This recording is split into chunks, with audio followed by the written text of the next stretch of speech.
As grandes guerras, especialmente a Primeira e a Segunda Guerras Mundiais, foram palco de confrontos épicos entre nações, ideologias e exércitos. Contudo, além dos campos de batalha visíveis, travaram-se outras guerras, silenciosas, estratégicas, muitas vezes desconhecidas até hoje.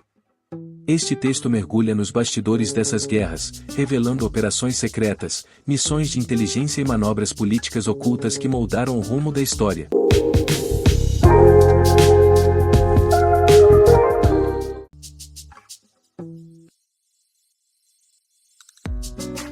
Durante a Segunda Guerra Mundial, o conflito não se limitava aos campos de batalha. Nos bastidores, cresciam as engrenagens silenciosas das operações de inteligência, conduzidas por organizações criadas especialmente para atuar nas sombras.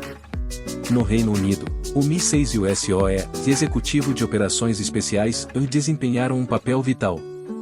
Enquanto o MI6 trabalhava com a coleta e análise de informações por meio de uma vasta rede de espiões espalhados pela Europa ocupada, o SOE especializou-se em missões de sabotagem, subversão e apoio à resistência nos territórios dominados pelos nazistas. Operações como o treinamento de guerrilheiros locais, o envio de armas e explosivos, e a infiltração de agentes disfarçados por trás das linhas inimigas tornaram-se ferramentas fundamentais para enfraquecer o eixo de dentro para fora. Do outro lado do Atlântico, os Estados Unidos, ainda novos no jogo da espionagem global, criaram a OSS, Office of Strategic Services. Embora fosse uma organização temporária, a OSS se tornaria o embrião da futura CIA, atuando tanto na Europa quanto no Pacífico. Seus agentes realizavam missões clandestinas que iam desde a coleta de inteligência até operações de sabotagem e guerra psicológica.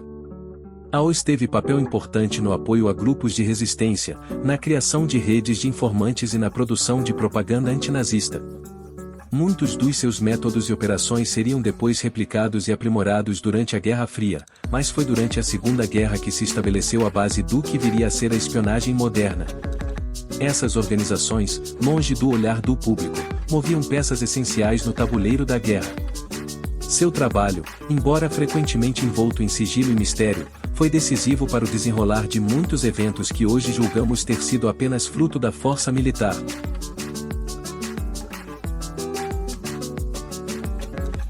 Entre as mais engenhosas operações de guerra invisível, destaca-se uma das campanhas de desinformação mais ousadas já concebidas, a Operação Fortitude. Esta manobra foi cuidadosamente arquitetada pelos aliados com um único objetivo: convencer os alemães de que o desembarque principal das forças aliadas na Europa não ocorreria na Normandia, como de fato aconteceu em 6 de junho de 1944, mas sim em Pas-de-Calais, uma região mais ao norte, onde o Canal da Mancha é mais estreito. Para sustentar essa ilusão, os aliados lançaram mão de uma combinação meticulosa de falsos sinais de rádio, mensagens codificadas, principalmente, uma falsa força militar do primeiro exército dos Estados Unidos de grupo, supostamente comandado pelo general George S. Patton, um dos nomes mais temidos pelos alemães. Esta força nunca existiu de fato, se ela era composta por tanques infláveis, aviões de madeira e soldados fictícios, tudo projetado para ser detectado por aviões de reconhecimento e interceptado por espiões inimigos. Além disso, agentes duplos que trabalhavam secretamente para os aliados, como o lendário Garbo, alimentaram o alto comando alemão com informações falsas, confirmando a farsa de que o verdadeiro ataque viria por Calais. O resultado foi decisivo.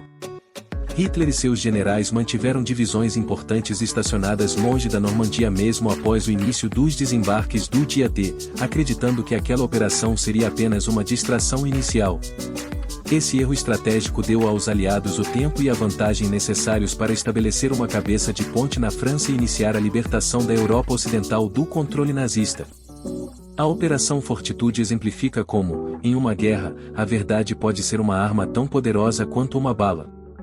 Ao manipular a percepção do inimigo, os aliados não apenas salvaram milhares de vidas, mas também pavimentaram o caminho para a vitória final.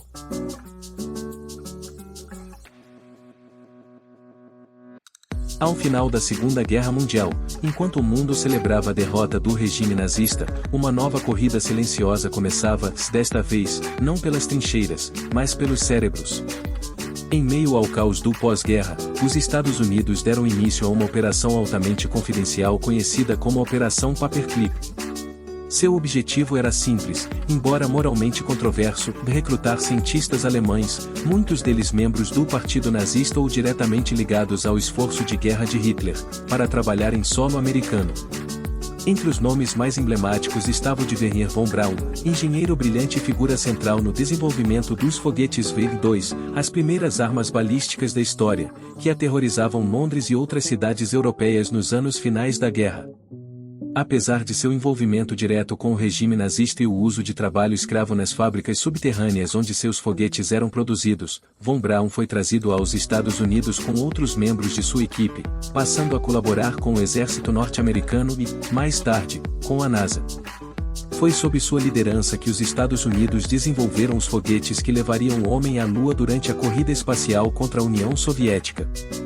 A imagem de von Braun transformou-se em de oficial nazista herói da exploração espacial americana. Mas essa reabilitação não veio sem polêmicas. Documentos e testemunhos sobre sua atuação durante o Terceiro Reich continuaram a levantar debates sobre até que ponto a ciência pode, deve, ser separada da ética. A Operação Paperclip simboliza uma das mais complexas contradições do pós-guerra e a disposição das potências vencedoras em apagar os pecados do passado em nome da supremacia tecnológica. Ao importar o conhecimento científico do inimigo, os Estados Unidos não apenas fortaleceram seu domínio na Guerra Fria, mas também mancharam, ainda que discretamente, os princípios morais que alegavam defender.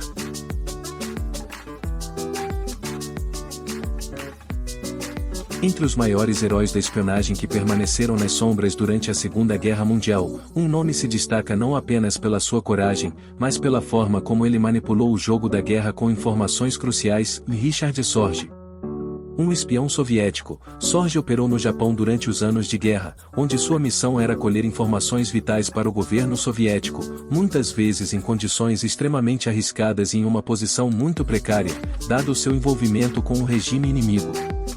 Sorge, um jornalista de formação e natural da Alemanha, usou sua fachada de correspondente estrangeiro para se infiltrar nas altas esferas políticas e militares do Japão.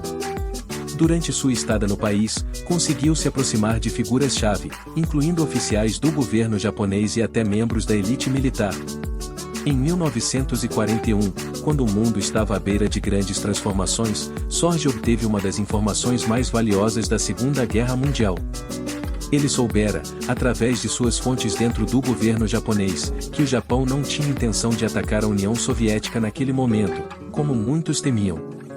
A principal ameaça para os soviéticos vinha, na verdade, da Alemanha nazista. Sorge foi capaz de transmitir essa informação diretamente a Moscou, alertando Stalin de que Hitler, após invadir a União Soviética, teria como foco a Rússia e não o Extremo Oriente. Essa revelação foi crucial para as decisões estratégicas de Stalin e ajudou a salvar Moscou de uma possível invasão direta. Infelizmente, a contribuição de Sorge para o esforço de guerra soviético não foi reconhecida até muito tempo depois de sua morte. Em 1941, ele foi preso pela polícia secreta japonesa, o Kinpeitai, e executado em 1944, após uma série de interrogatórios e torturas. Seu legado só seria amplamente reconhecido muitos anos depois da guerra, quando ficou claro que, sem a informação de Sorge, a União Soviética poderia ter sido surpreendida por uma segunda frente de combate que poderia ter sido devastadora. Sua habilidade de operar com o máximo de discrição e precisão, em um ambiente hostil, o tornou uma das figuras mais fascinantes da espionagem do século XX, cujas ações continuam a reverberar na história da inteligência e da guerra.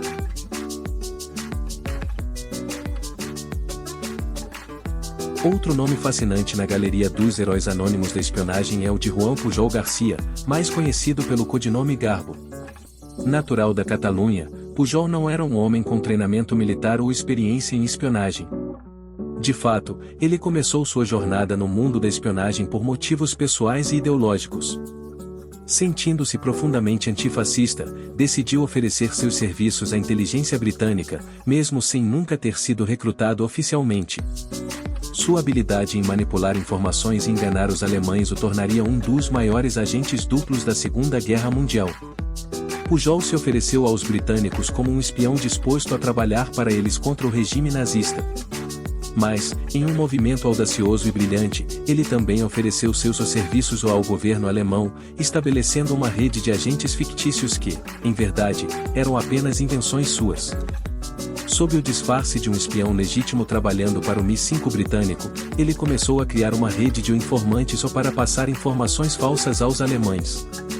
Ele começou a fabricar um elaborado jogo de espiões, criando cartas codificadas, inventando movimentos militares e fornecendo aos nazistas uma imagem completamente distorcida da situação no Reino Unido e em outros teatros de guerra. O grande feito de Garbo foi enganar os alemães durante o período que antecedeu o dia D.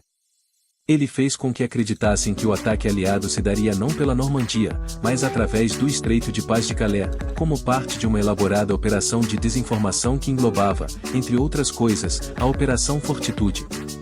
Pujol não apenas forneceu informações falsas, mas também trabalhou com perfeição psicológica, criando um perfil de agente confiável o que os oficiais da Abwehr, o serviço de inteligência militar alemão, acreditavam ser genuíno.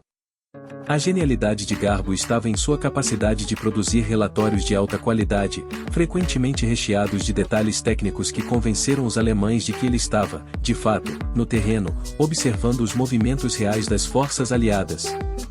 Mesmo após o sucesso do dia D, ele continuou a alimentar os nazistas com informações falsas, criando uma cortina de fumaça que mascarava as verdadeiras intenções dos aliados.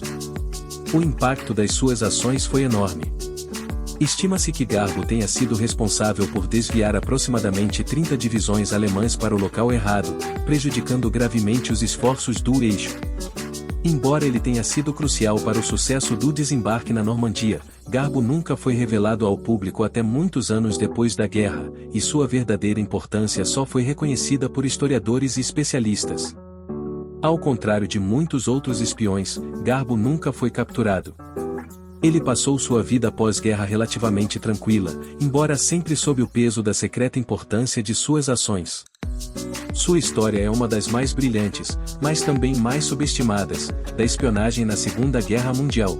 As guerras são travadas com tanques e aviões, mas também com palavras, códigos e mentiras. As operações secretas e manobras ocultas mostram como a inteligência e a estratégia nos bastidores foram tão decisivas quanto o poderio militar. Revelar esses episódios é compreender que o desfecho dos conflitos foi escrito tanto nos campos de batalha quanto nos corredores sombrios da espionagem.